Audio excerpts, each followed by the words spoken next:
Fico feliz pela presença de todos que vieram hoje aqui a tempo, para a gente poder, juntos, repartir o pão da vida e estudar a palavra de Deus. Vocês são os corajosos que vieram na segunda, né? Quero ver quem vai vir na terça, 5h30 da manhã. Quem são os valentes dessa igreja? Eu fico olhando assim, será que tem algum valente aqui? Será? Então amanhã às 5h30 da manhã nós vamos estar juntos aqui, tá bom? Quem é o irmão que abre a igreja? Tem alguém aqui que abre a igreja às 5h30 da manhã para mim? Não? Vai, você é o valente? Lá tem um valente, já tem. Então, amanhã às 5h30 nós vamos estar aqui. Hoje nós vamos estar fazendo oração aqui pela família Vicente. É a família Vicente mesmo? Eu não conheço, o pessoal todo deve conhecer vocês, mas qual é o nome do irmão? Jaime Vicente. Jaime Vicente, e a senhora? Maria Avani. Maria Avani. Jaime Vicente Maria. Vocês têm filhos? Temos Quantos filhos? 3 filhas. 3 filhas? 5 netos. 5, né? Uau, que família, né? Então eu vou estar orando com vocês agora. Eu pedi que a igreja fique em atitude de reverência. Vou convidar esses dois para ficar de joelhos comigo, nós vamos fazer oração. Tem problema. Senhor nosso Deus e amado Pai Celestial, santificado seja o teu nome por tudo que tu és, Senhor. Nós estamos aqui diante de ti, com os nossa fronte, Senhor, diante de ti, para te dizer todo o coração que nós não confiamos em mais nada neste mundo a não ser no teu santo e sagrado poder. Nós sabemos que tu és real e que tem andado conosco todos os dias, tem iluminado a nossa mente. Foi o Senhor que nos trouxe aqui para que este momento pudesse acontecer. Por isso, eu venho te pedir, Senhor, que eu possa abençoar essa família. A família Vicente, com suas filhas, seus netos e seus gêmeos, que de uma forma especial, Senhor, o Senhor dirige essa família de tal forma para que eles possam todos juntos adentrar os portões das mansões celestiais. Amém. Pai, que de forma especial o Senhor guie toda a igreja para apoiá-los, para que a igreja ore por eles. Que nessa noite, Senhor, antes de dormir, a gente ao orar, nós possamos nos lembrar desta família, Senhor, e que teu Santo Espírito os ilumine e os faça crescer, dando-lhes graça, virtude e conhecimento diante de ti e diante dos homens.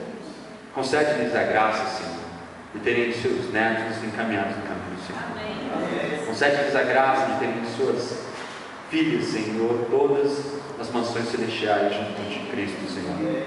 Concede-lhes a graça de serem fiéis até a morte, para que eles mesmos possam herdar a coroa da vida. Eu te peço não porque haja mérito em mim, Senhor, eu sou apenas uma criança que estou aprendendo de ti, mas coloca a sua família em tuas mãos, em nome do teu Filho amado, Senhor Jesus Cristo. Amém. Deus abençoe. Hoje o assunto de hoje tem o tema Fanta na geladeira, tá?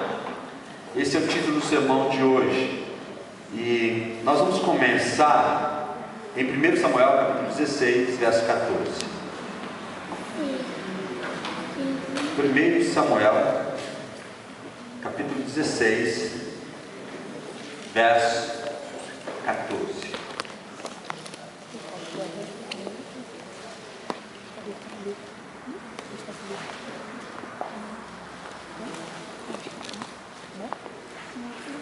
A minha versão vai dizendo assim: tendo-se retirado de Saul o Espírito do Senhor, da parte deste o Espírito maligno o atormentava.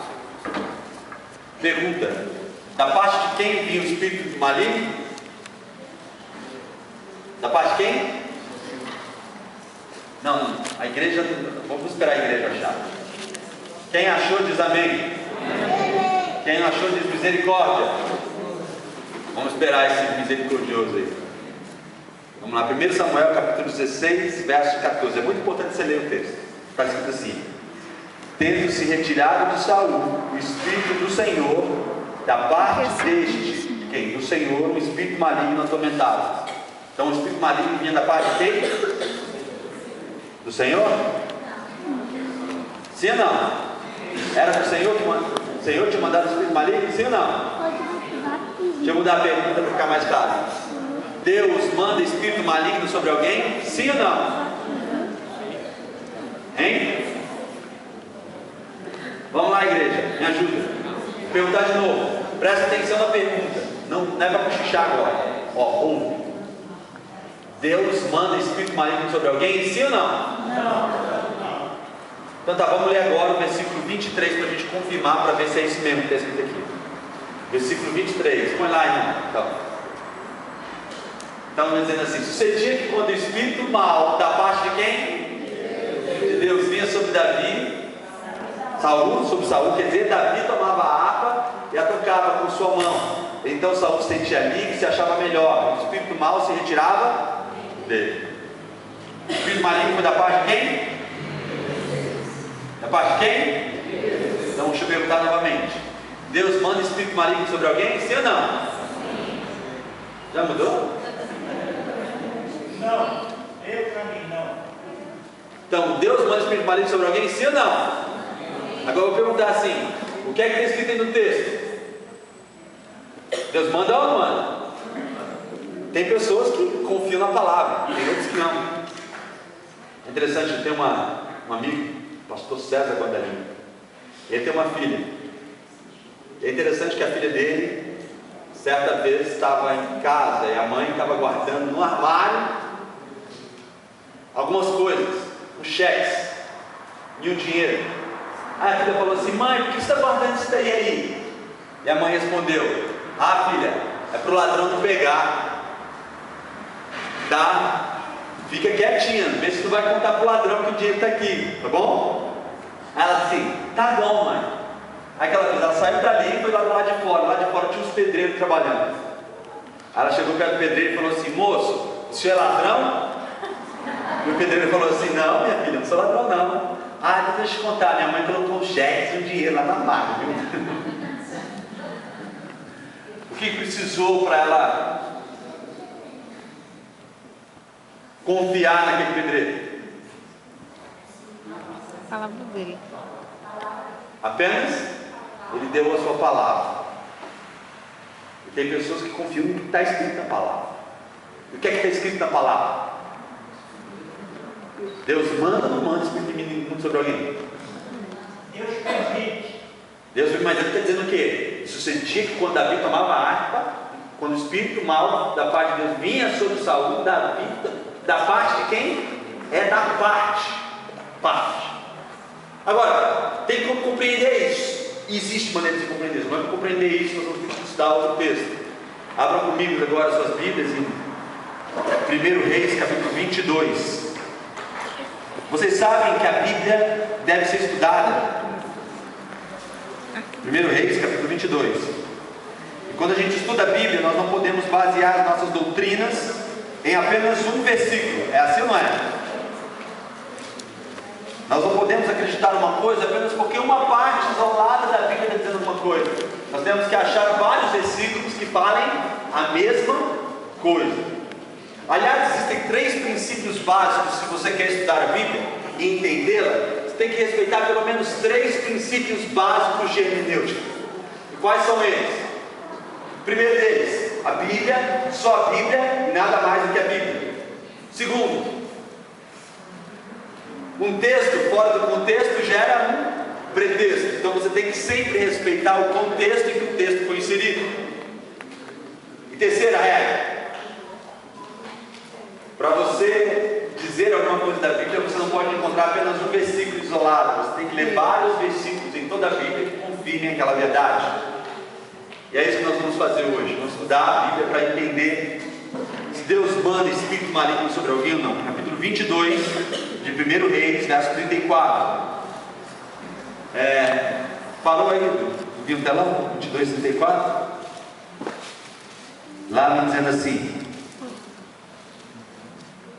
então o homem armou o arco e atirou a esmo, feriu o rei de Israel por entre as fivelas de suas coraças. Então ele disse a seu carreteiro: dá a volta e tira-me do exército, porque estou gravemente ferido. O rei Acabe estava numa batalha, e o rei do exército inimigo sabia muito bem que se ele matasse Acabe, todo o exército se dispersaria. Então ele virou para os seus generais, para os seus soldados, e falou o seguinte: olha, procurem matar o rei. Se você matar o rei, todo mundo vai embora.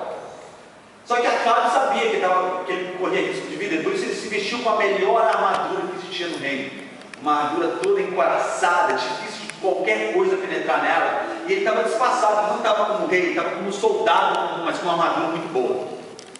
Mas só que um soldado do exército inimigo atirou um arco, sabe, soltou uma flecha a esmo.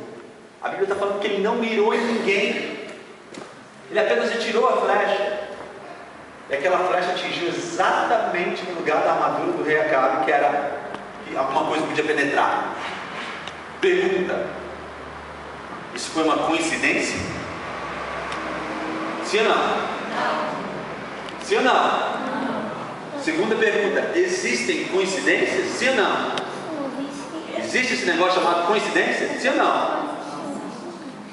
Não? Então, por exemplo, eu estou ali na minha casa, vou escovar os dentes. Aí eu ponho a pasta na escova. Quando eu vou escovar o dente, a escova escorrega da minha mão, bate na pia, cai dentro do vaso sanitário. Aquele ali tinha um propósito divino. Não foi uma coincidência. É isso que vocês estão dizendo? Claro que existem coincidências, porque Deus permite coincidências.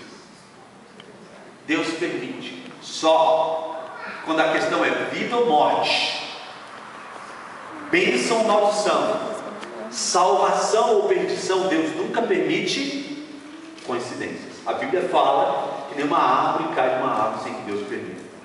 A Bíblia fala que Deus conhece você de tal forma que até os teus cabelos da sua cabeça estão contados. E aqui, mais uma vez, cada vez menos. Então, queridos, a Bíblia fala que Deus não permite coincidência quando a questão é vida ou morte, bênção ou maldição. E aí chega lá, o homem atira isso, não atinge o soldado, o rei acaba no único lugar que era vulnerável, e o rei morre ali. Aquilo não foi uma coincidência. Mas para a gente entender isso melhor, eu quero contar um relato que está aqui em 1 Reis 22, e eu vou contar para vocês, se quiser, você pode acompanhar aí, tá?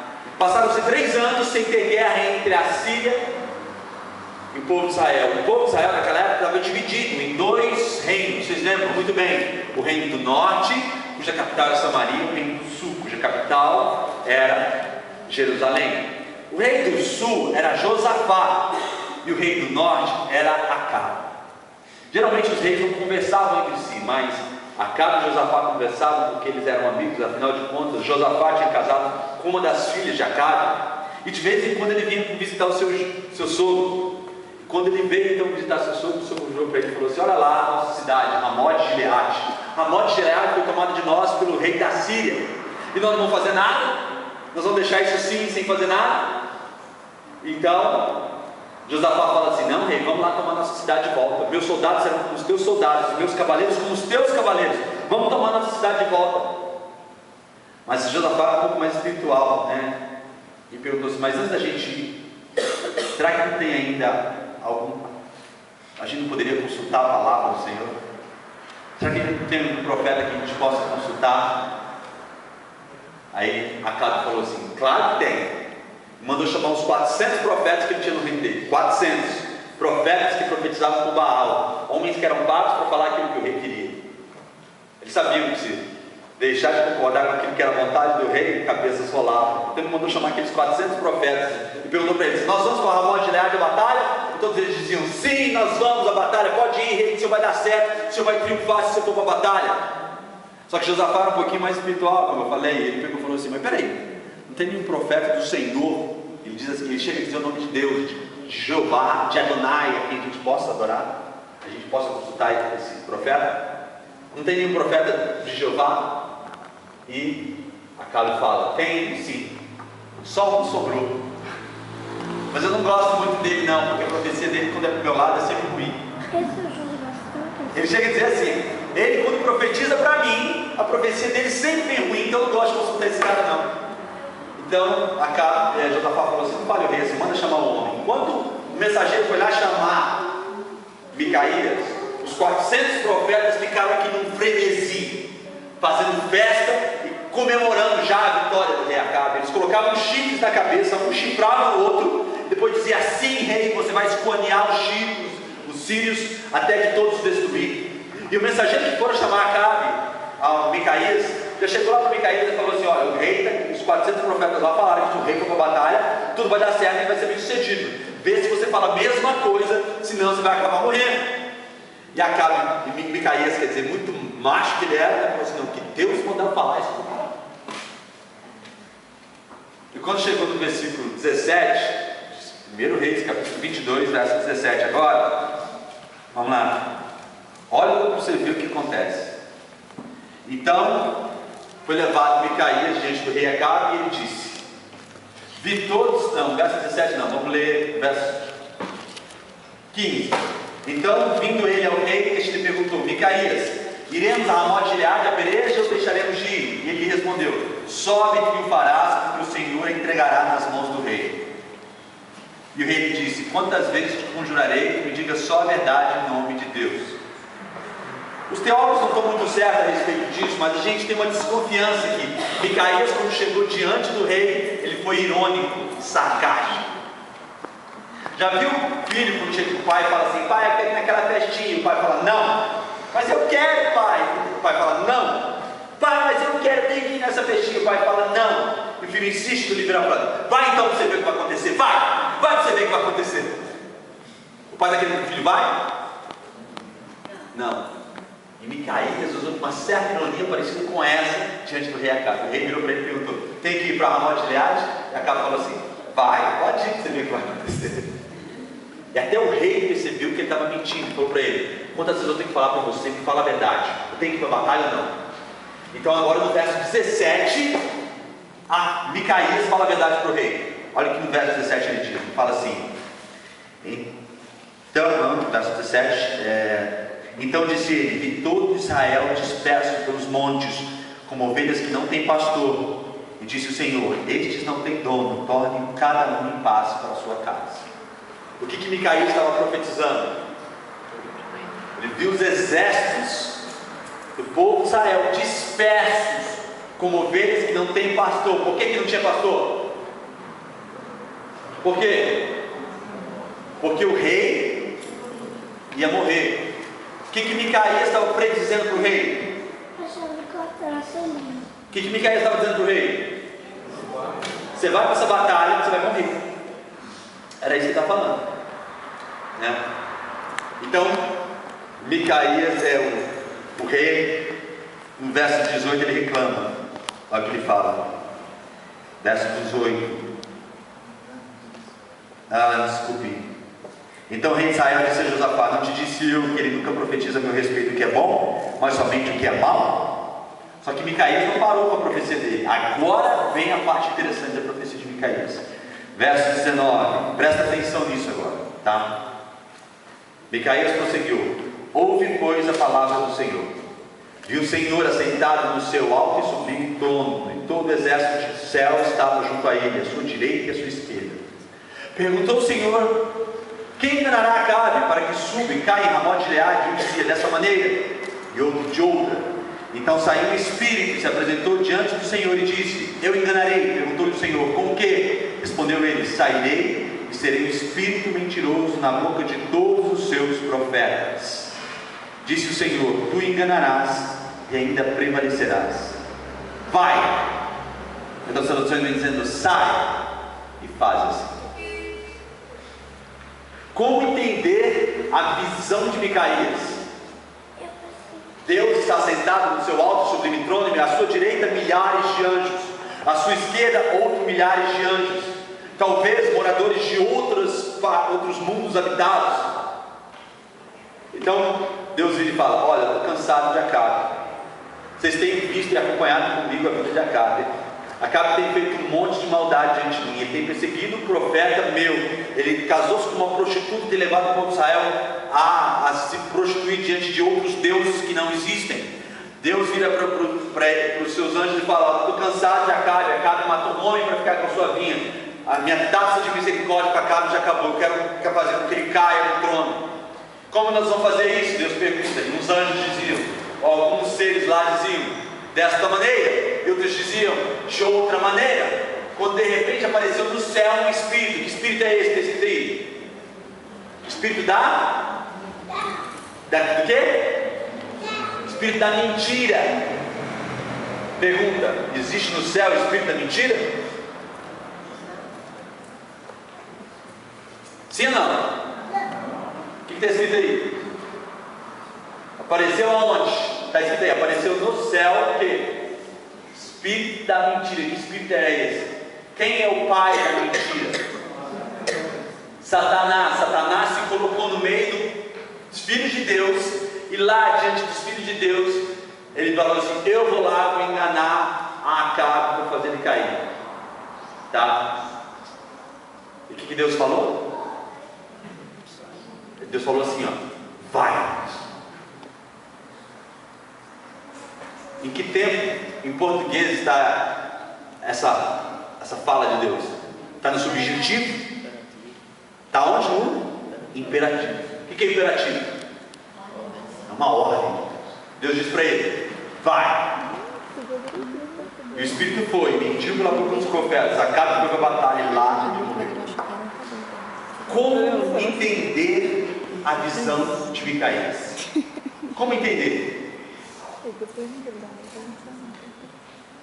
Queridos, Deus tem um princípio eterno. Um princípio eterno que existe desde o começo da história da humanidade. Esse princípio eterno, Deus diz o seguinte: o ser humano pertence a quem ele obedece. Se você obedece a Deus, você pertence a Deus. Se você pertence ao diabo, você pertence a quem? Ao diabo. E isso fica claro por toda a Escritura. Jesus mesmo disse: quem comigo não ajunta o quê? Quem não é por nós é o quê? Não tem jeito de você servir a Deus e servir a quem? A Mamon. Queridos, você pode ficar indeciso sobre qualquer coisa nessa vida. Você pode não se achar gordo, nem magro. Você pode falar assim, eu sou mais ou menos. Você pode não se achar nem alto, nem baixo. Você pode falar assim, eu sou mais ou menos. Você pode não se achar inteligente demais, nem burro demais. Você pode falar assim, eu sou mais ou menos. Mas quando alguém perguntar para você assim, você é de Deus ou do diabo? Você nunca vai poder dizer mais ou menos. Você não é mais ou menos de Deus. Se você não é de Deus, você já é completamente entregue nas mãos de Satanás. Quem comigo não ajunta, espalha. Quem não é por nós, é contra nós. Tem até uma história que alguém me contou uma vez. Diz que tinha um cara sentado em cima do muro, e do lado de cá tinha um anjo de Deus. Ou melhor, do lado de lá estava um anjo de Deus, do lado de cá tinha um anjo de Satanás. E o anjo de Deus lá do lado de lá falava assim para o homem: vem para cá, por favor, vem para o lado de Deus. Deus ama você, vem aqui insistindo, por favor, Deus te ama. Vem para Deus, Deus está te chamando. E do lado de cá Satanás estava quietinho, calado. Olhava-se do outro lado novamente, o anjo de Deus insistia para aquele homem descer e vir para o lado de Deus. O homem ficava lá em cima do muro, e quando ele olhava para Satanás, Satanás estava calado, sem falar nada. Chegou uma hora que ele notou e falou assim: poxa, Satanás, o anjo de Deus está lá insistindo comigo, e você está aqui desse lado de cá, você não fala nada. Por que você não fala nada? Então Satanás explicou: não falo nada porque o muro é meu.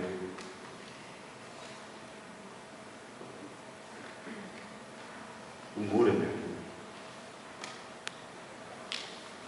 Quem comigo não ajuda, quem não é por nós é o quê? Contra nós. Veja, Deus tem um princípio eterno. O ser humano é de quem ele obedece. Se você obedece a Deus, você é de Deus. Se você obedece ao diabo, você é do diabo. Agora, o que é que determina se você é de Deus ou você é do diabo? Sabe o que é? São as nossas atitudes. Atitudes. Eu sempre encontro com pessoas que eu vejo elas fazendo certa coisa e a gente vai lá para conversar com ela, para ver se ela melhora. A pessoa fala assim: não, pastor, você não sabe o que está dentro do meu coração. Eu tenho Jesus no meu coração. Eu fiz isso de errado, mas Jesus está no meu coração. Eu falo assim: que Jesus é esse que mora no seu coração e transforma o seu coração, mas não é capaz de transformar as suas atitudes? São as suas atitudes que demonstram claramente para Deus, para o diabo, para o mundo inteiro, de que lado você está. Uma vez me contaram a história daquela mulher francesa. E os soldados ingleses tinham invadido a sua cidade e tinham tomado toda a cidade e botado fogo nas casas. Mas aquela mulher se negava a se render. Ela achou um mosquete caído no chão e pegou aquele mosquete e sozinha foi lutar contra 3.000 homens. E os homens bateram nela, jogaram no chão, ela caiu ferida no chão. E novamente ela se levantou. E agora com 2 pedras na mão, para lutar contra aqueles 3.000 homens, ela jogou as pedras, eles se desviaram e depois bateram nela novamente. Mas novamente ela se levantou agora com um punho na mão. Vamos lutar. E ela lutou com os homens, e os homens bateram nela, jogaram na lama e bateram nela tanto que ela não conseguia agora mais levantar. Então chegou alguém perto dela e perguntou: por que você luta contra eles? Você acha que você pode vencê-los? Ela disse: eu sei que eu não posso vencê-los. Então por que você luta, querida? E ela disse: eu luto para mostrar de que lado eu estou. Com suas atitudes fica bem claro para Deus, para o diabo e para o mundo inteiro de que lado você está. Não tem jeito de você falar assim: eu amo a Deus, e faz as obras do diabo. Hoje em dia, se você sair batendo nas portas aqui todas dessas ruas, desses lugares aqui, você vai encontrar e perguntar para aquelas pessoas assim: você ama a Deus? Todos eles vão dizer que sim. Se você bater nos presídios e perguntar se aquela pessoa lá dentro, se eles amam a Deus, a maioria dos assassinos, matadores, estrupadores, muitas vezes vão dizer para você: eu amo a Deus. Mas as nossas atitudes dizem, mostram de que lado nós estamos. Quem comigo não ajuda? Quem não é por nós? Você sabe, de todos os seres do universo, quem mais conhece esse princípio eterno de Deus é quem? Satanás. Ele sabe muito bem que esse princípio eterno de Deus existe, e ele usa esse princípio todo o tempo contra nós, tá? Toda vez que nós pecamos aqui na terra, ele reincita novamente diante de Deus o grande conflito. Ele diz assim: ó, o Senhor tem um princípio eterno que diz que o ser humano não é de quem ele obedece. Olha lá o Fábio, olha as atitudes do Fábio. O Fábio tem bebido, tem fumado, tem saído com mulherada, ele prega na igreja, mas lá fora ele é outra coisa. E o Senhor tem um princípio eterno que diz que o ser humano é de quem obedece. Eu venho hoje reclamar diante de ti a vida do Fábio. E queridos, pasmem, mas é com dor no coração que Deus tem que falar o quê? Vai e faz assim. Por que Saul tinha um espírito imundo que vinha da parte de Deus e o atormentava? Porque Saul, com suas atitudes, vez após vez desobedeceu Deus na ordem que Deus dava. Vez após vez desobedeceu o profeta de Deus. Vez após vez pecava diante de Deus. Até que chegou um dia que Saul, rei de Israel, escolhido por Deus, ele foi com seus próprios pés para dentro de um lugar de bruxaria, procurar uma sacerdotisa. Ele mesmo foi com seus pés para dentro do centro de macumba para poder procurar quem? Samuel. E com aquelas atitudes ele selou o destino dele. Então quando a Bíblia está dizendo lá assim, o espírito imundo mandado da parte de Deus, é porque esse próprio Satanás foi diante de Deus e disse assim: o Senhor tem o princípio eterno que diz que o ser humano é de quem ele obedece. Olha o que Saul tem feito. Eu venho hoje reclamar a vida dele diante de ti. É com dor no coração que Deus teve que dizer o que para o espírito imundo. Vai. Abre suas Bíblias comigo. Apocalipse. Apocalipse, capítulo 12, verso 10.